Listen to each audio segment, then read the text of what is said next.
మరి పారువేట మహోత్సవ ఉట్టి అనేటువంటిది అవతల ఉంది, రైల్వే ట్రాక్ మధ్యలో అండి అవతల ఉంది. ఇక్కడ పారువేట మహోత్సవం, పులివేట అంటారు. పులివేట మహోత్సవం అనేటువంటిది, పారువేట మహోత్సవం అనేటువంటిది ఇక్కడ జరుగుతుంది. మరి పూర్వం అయితే మనకి ఒక ఆనవాయితీ ఉండింది. పూర్వము శ్రీమద్ కాద్రి లక్ష్మీనరసింహస్వామి వారి యొక్క సారథ్యంలో ఆయన పారువేట మహోత్సవం అనేటువంటిది, అలాగే గ్రామ స్థాయిలో మరి అప్పుడు ఉన్నటువంటి పరిస్థితి పాలేగాళ్ళు అనేటువంటి వారు ఉన్నారు. ఆ పాలేగాళ్ళు మనకి కొత్త పంటలు చేతికి వచ్చిన తర్వాత మరి మృగాలు అనేటువంటివి, మరి మృగాలు ఏవైతే ఆ పంటని కావచ్చు, ఆ గ్రామాన్ని కావచ్చు, మరి అడవుల నుండి ముందు అడవులు కాబట్టి పెద్ద పెద్ద అడవులు కాబట్టి అడవుల నుండి ఆ క్రూర మృగాలు మరి జనాల మీద వచ్చేటువంటి వారు మరి వచ్చి దాడి చేసేటువంటి పరిస్థితులు. మరి అది గుర్తించుకొని ఆనాటి కాలంలో మరి సంవత్సరానికి ఈ యొక్క ఏదైతే మనకి సంక్రాంతి పండగ కొత్త పంట చేతికి వస్తుందో ఆ పండగతో మకర సంక్రాంతిలో ప్రవేశించిన తర్వాత ప్రారంభమైన తర్వాత మరుసటి రోజు పారువేట మహోత్సవం అనేటువంటివి చేసేవారు. అంటే ఆ అడవికి వెళ్ళి వేట అనేటువంటిది కొనసాగించేవారు. మరి అది అలాగే కొనసాగుతూ సనాతన ధర్మంలో భాగంగా వస్తుంది. మరి ఇప్పుడు మనం ఒకసారి చూస్తుంటాం, అక్కడక్కడ జంతువుల్ని చిన్న చిన్న కుందేలు కావచ్చు వగేరా వగేరా వదులుతుంటారు. అది కూడా చాలా ఏళ్ళంటే జంతువులు కూడా ప్రాణం ఉంటుంది, అవి కూడా మన మాదిగే దానికి ప్రాణం ఉన్నటువంటి జీవాలు, దాన్ని కూడా మనం ప్రేమించాలి. కనుక జంతు హింస అనేటువంటిది అన్యాయము.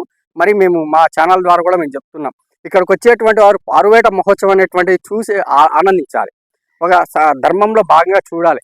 కానీ ఆ జంతువుని వదిలి మనమే మృగాల మాదిగా, అడవిలో మృగాల మాదిగా మనమే ఆ యొక్క జంతువుని అంతా కూడా విచ్ఛిన్నం చేసి తునగలు చేసి ఒకరు ముక్క తీసుకుపోవడం వల్ల సమాజానికి మనం ఏం సందేశం ఇస్తున్నాము, మన దేవుని శ్రీమద్ కాద్రి లక్ష్మీనరసింహ స్వామిని ఎంత పవిత్రంగా గురుస్తామో, స్వామివారి యొక్క తీర్థప్రసాదాలు ఎంత పవిత్రంగా ఇంటికి వెళ్ళి తీసుకుపోతామో, ఆ విధంగానే స్వామివారి పారువేట మహోత్సవం కూడా మరి ఒక కాన్సెప్ట్లో ధర్మంలో భాగంగా చేయాలి తప్ప జంతువులు అనేటువంటివి వదలద్దండి. దయచేసి పారువేట మహోత్సవానికి వచ్చేటువంటి భక్తాదులు కూడా స్వామి యొక్క తీర్థప్రసాదాలు తీసుకొని ఆ పారువేట మహోత్సవము వేద పండితులు ఏ విధంగా చేస్తారో ఆలకించాలి. కానీ కుందేళ్ళు ఇంకోటి తీసుకొచ్చి ఇక్కడ వదిలి దాన్ని హింస పెట్టి చంపడం అనేది తప్పు అని సందర్భంగా తెలియజేసుకుంటూ, మరి మీరు చేసేటువంటిది కొద్దిగా మార్చుకోండి అని మీకు అందరూ కూడా వేడుకుంటూ, మరి ఇక్కడ జరిగేది పారువేట మహోత్సవము.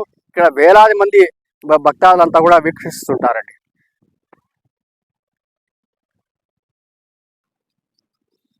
కదిరి ప్రేక్షకులందరికీ నమస్కారం అండి. ఈరోజు మనం ఆంధ్రప్రదేశ్ శ్రీ సత్యసాయి జిల్లా కదిరి పట్టణం నందు మనము మన శ్మశానంపేటలో ఉన్నామండి. మరి ఇక్కడ రాయచోటు రోడ్డు అంటారు.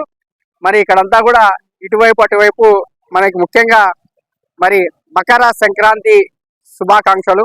మరి మకర రాశిలోకి ప్రవేశించినటువంటి సూర్యుడు మరి కొత్త పంటలు అనేటువంటివి మన చేతికి వచ్చిన తర్వాత ఈ యొక్క సంక్రాంతి పండుగ అనేటువంటిది చాలా ఆహ్లాదకరంగా మరి ఆరోగ్యకరంగా కుటుంబంతో పాటు కొత్త అల్లుళ్ళని ఆహ్వానించడం, అలాగే బంధువులను ఆహ్వానించడం పల్లెల గ్రామాల్లో మనం అంతా చూస్తుంటాం. మరి ఈ విధంగా కొత్త పంటలు ఏవైతే మనకు వస్తాయో ఆ కొత్త పంటలంతా కూడా తీసుకువచ్చి మరి కుటుంబ సమేతంగా బంధువు సభారంగా విందు అంటే నిన్న భోగి మనలో ఉన్నటువంటి కుళ్ళు కుతంత్రము ఈర్ష ద్వేషం అసూయ జెల్సీ అన్నీ కూడా ఆ భోగి మంటల్లో కాలిపోవాలనేటువంటి ఆ భోగి మంటల్లో హరించాలనేటువంటి ఉద్దేశంతోనే ఈ యొక్క భోగి పండుగ అనేటువంటివి చేస్తారు, భోగి మంటలు. అలాగే పల్లెల్లో మనము పంటలంతా అయిపోయిన తర్వాత ఆ పంట మిగిలినటువంటి చెదారం అంతా కూడా చోటుకు చేర్చి భోగి మంటల్లో కాలుస్తారు. ఇది సనాతన ధర్మంలో వస్తున్నటువంటి ఆనవాయితీ. మరి రెండో రోజు సూర్యుడు మకర రాశిలో ప్రవేశించేటువంటి ఈ రోజు పర్వదినం అనేటువంటిది మరి ఈ యొక్క మకర సంక్రాంతి అంటారు. ఈ మకర సంక్రాంతి రోజు మరి ఇది వరకు చెప్పుకున్నట్లు కొత్త పంటలన్నీ కూడా కొత్త అల్లులతో, బంధు వర్గంతో, స్నేహితులతో, శ్రేయోభిలాషులతో ఇతర ప్రాంతాలు, ఇతర రాష్ట్రాలు, ఇతర దేశాలు ఉన్నటువంటి వారినంతా కూడా ఆహ్వానించడము, వినోదం అనేటువంటిది, ఆటలు అనేటువంటివి, మరి పూర్వం నుండి వచ్చేటువంటి సాంప్రదాయ పద్ధతులు అనేకమైనటువంటి సంస్కృతి సాంప్రదాయాలు ఆటలు కావచ్చు, పోటీలు కావచ్చు, ఇవి చేస్తూ ఉంటారు పల్లె గ్రామాల్లో, కదిరిలో కావచ్చు. మరి మనం ఇప్పుడు చూస్తున్నటువంటిది ఈ చెరుకులు అనేటువంటి ముఖ్య భూమిక పోషించేటువంటి తీపుతో, మరి చెరుకులు తీపుతోనే మరి మనం ఇప్పుడు చూస్తున్నాం. ఇక్కడ ప్రతి ఏటా కూడా మన కదిరి ప్రాంతంలో ఈ యొక్క శ్మశానంపేట నందు దాదాపు కొంతమంది ఇక్కడ ఉన్నటువంటి వ్యాపారులు కూడా ఇతర ప్రాంతాల నుండి, ఇతర రాష్ట్రాల నుండి మరి చెరుకులన్నీ కూడా తీసుకొచ్చి మరి చెరుకులు అంటే స్వామివారు మనకి రేపు అంటే ఈ రోజు మకర సంక్రాంతి అయిపోయిన మరుసటి రోజు మన కదిరి శ్రీమద్ కాద్రి లక్ష్మీ నరసింహస్వామి మరి పార్వేట మహోత్సవం అనేటువంటిది జరుగుతుంది. మరి కదిరికొండ అంటే అంటే స్వామివారి యొక్క మహావిష్ణువు పాదము, ఆద్రి అంటే కొండ. మరి కద్రి ఆడ స్వామివారు శ్రీమద్ కాద్రి లక్ష్మీ నరసింహస్వామి వారు మరి పాదం మోపిన చోట చెంచులక్ష్మి అమ్మవారు అక్కడ ఉన్నటువంటి ప్రాంతము. ఆ ప్రాంతానికి పార్వేట మహోత్సవానికి వెళ్ళి అక్కడ ఆ అమ్మవారిని ఆహ్వానించి మరి పాలు పొంగులు అనేటువంటివి కూడా పాలు పొంగులు చేసిన తర్వాత పార్వేట మహోత్సవం ముగించుకొని మరి దేవస్థానానికి వెళ్ళినప్పుడు స్వామివారు వస్తూ ఉంటే అంతా కూడా కొంతమంది దొంగ వస్తున్నాడు అనేటువంటి సాంప్రదాయం అనేటువంటిది కొనసాగుతుంది. ఆ కావిడి తీసుకొని కావిడి వెలుగుల్లో మరి అక్కడ స్వామివారు ఏదైతే మన ప్రధానమైనటువంటి గోపురం ఉత్తర గోపురం దగ్గరికి వెళ్ళిన తర్వాత మరి ప్రధాన ఆచార్యులు ఎవరైతే వసంత స్వామి ఆచార్యులు, మరి అలాగే పార్థస్వామి స్వామి ఆచార్యులు, కుమారస్వామి, మరి అలాగే మన అంజనాద్రి స్వామి, మరి నరసింహస్వామి, వీళ్ళంతా కూడా కలిసి మరి ఆ యొక్క విశిష్టత ఏంటి, స్వామివారి దేనికోసం అక్కడికి వెళ్ళాడు, పార్వేటికి అడవిలోకి ఇంటికి వెళ్ళాడు అనేటువంటిది ఆ విశిష్టత అంతా కూడా భక్తాదులకు చెప్పేటువంటి ప్రధానమైనటువంటి ఘట్టం అనేటువంటిది అక్కడ జరుగుతుంది. ఆ ఘట్టాన్ని చూడడానికి కదిరి ప్రాంతంలో అది చూసేటువంటి పెద్దలంతా కూడా దాదాపు 100,000 మంది అక్కడ వేచి చూస్తారు. ఆ ప్రధానమైనటువంటి సబ్జెక్ట్ వినడానికి దేనికి ఈ విధంగా జరిగింది అనేటువంటిది చాలా క్షుణ్ణంగా వేద పండితులు మనకు చెప్పేటువంటి ఆనవాయితీ అనేటువంటిది ఉంది. మరి అలాగే ఇక్కడ చెరుకు వ్యాపారాలు ఎలాగున్నాయో చూడడంతో ఒకసారి మాట్లాడు. నమస్కారం. చెంచులక్ష్మి అమ్మవారు అక్కడ ఉన్నటువంటి ప్రాంతము.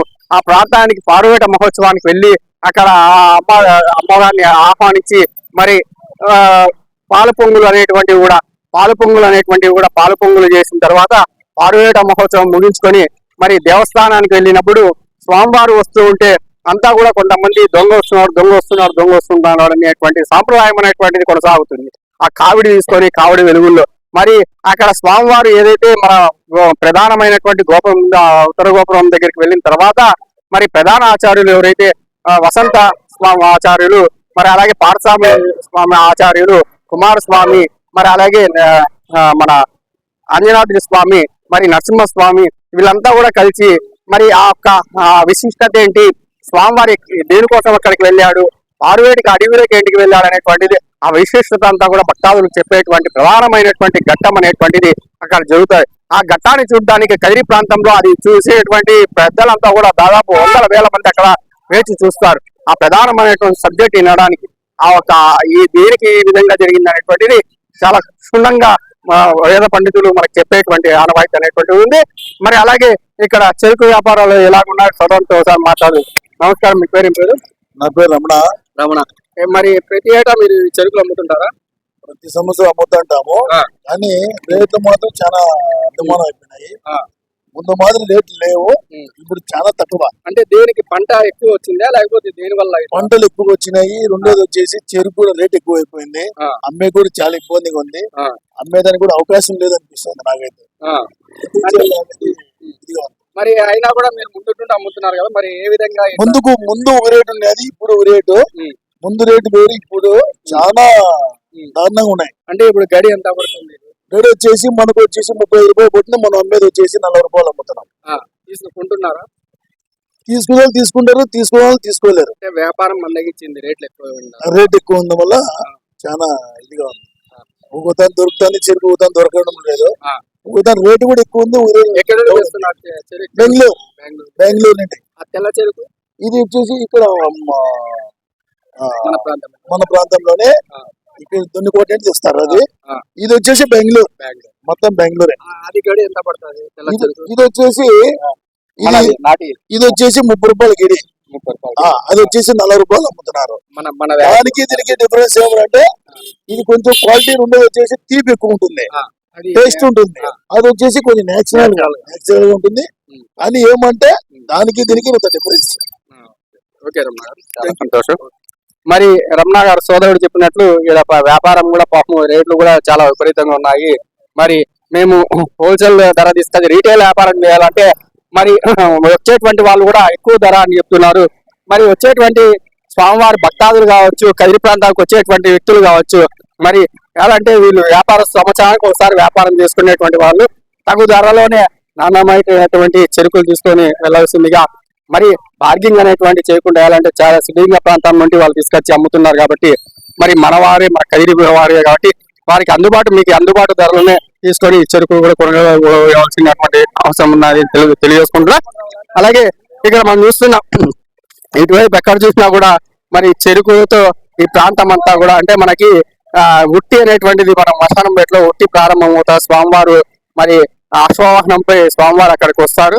అక్కడ నుండి అశ్వవాహనంపై తిరుగురు స్వామివారు దేవస్థానానికి చేరుకుంటారు.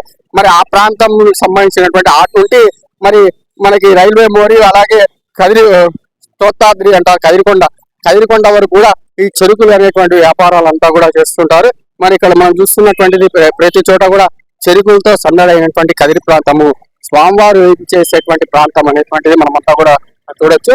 మరి ఇక్కడ భక్తాదులు రేపైతే ఈ టయానికంతా కూడా భక్తాదులు వందల వేల లక్షల మంది ఇతర ప్రాంతాలు ఇతర దేశాల నుండి స్వామివారి భక్తాదులు ఈ ప్రాంతానికి విచ్చేసి ఇక్కడంతా కూడా జనసందోహంతో అంతా కూడా నిండిపోతుంది. మన తిన్నాల మాదిరిగా ఇక్కడంతా కూడా ప్రతి ఏటా ఈ యొక్క పారువేట మహోత్సవం రోజు స్వామివారి ఇక్కడంతా కూడా వీయించేస్తారు కాబట్టి, మరి ఇదంతా ఈ యొక్క ఏర్పాట్లు అనేటువంటి కూటమి ప్రభుత్వం మరి గౌరవ ముఖ్యమంత్రి చంద్రబాబు నాయుడు గారి యొక్క సారథ్యంలో, మరి అలాగే ఉప ముఖ్యమంత్రి పవన్ కళ్యాణ్ గారు, మరి యువ నాయకులు నారా లోకేష్ గారు, మరి కదిరి శాసనసభ్యులు శ్రీయుత కందుకుంట వెంకటప్రసాద్ గారి యొక్క పర్యవేక్షణలో పోలీసు వారు, రెవెన్యూ వారు, మున్సిపాలిటీ వారు, మరి ముఖ్యంగా మున్సిపాలిటీ వారు, మరి అలాగే మెడికల్ డిపార్ట్మెంట్ అన్ని సమన్వయం చేసుకుని కదిరి ఆంధ్రప్రదేశ్ దేవాదాయ ధర్మాదాయ శాఖ ఆధ్వర్యంలో మరి స్థానికంగా ఉన్నటువంటి ఆలయం ఈఓ గారి యొక్క పర్యవేక్షణలో, మరి శ్రీయుక్త కందుకుంట వెంకటప్రసాద్ అన్న గారి యొక్క సారథ్యంలో ఈ యొక్క ఏర్పాట్లు అనేటువంటివి కూడా అంతా కూడా ఇక్కడికి వచ్చేటువంటి భక్తాదులు లక్షల వేల మంది కూడా అన్ని తీర్థ ప్రసాదాలతో పాటు స్వామివారి దర్శనం భాగ్యం, ప్రతి ఒక్కరు కూడా స్వామివారి దర్శన భాగ్యం లభించే విధంగా ఏర్పాట్లు అనేటువంటి ప్రతి ఏటా కంటే ఈ ఏటా ఇంకా ఘనంగా నిర్వహిస్తున్నారు. మరి దీనికి మరొకసారి మన కూటమి ప్రభుత్వానికి, అలాగే గౌరవ శాసనసభ్యులు శ్రీయుత కందుకుంట వెంకటప్రసాద్ గారికి మరి మా ఛానల్ ద్వారా మరి ప్రత్యేకమైనటువంటి ధన్యవాదాలు, అభినందనలు తెలుపుతున్నా. మరి రేపు వచ్చేటువంటి ఇతర ప్రాంతాల నుండి వచ్చేటువంటి వ్యక్తులంతా కూడా వాహనాలు వచ్చేటువంటి వారు చాలా మనకి వాహనం అతివేగం అనేటువంటిది చాలా ప్రమాదకరం. చాలా నెమ్మదిగా స్వామివారి దర్శనానికి వచ్చేటువంటి వారంతా కూడా ఆహ్లాదకరంగా, ఆరోగ్యకరంగా, ఆలోచనకరంగా మంచి ఆ వాతావరణంలో కుటుంబ సమేత అందరూ కూడా వచ్చి స్వామివారి యొక్క తీర్థ ప్రసాదాలు స్వీకరించి మరి తమ గమ్య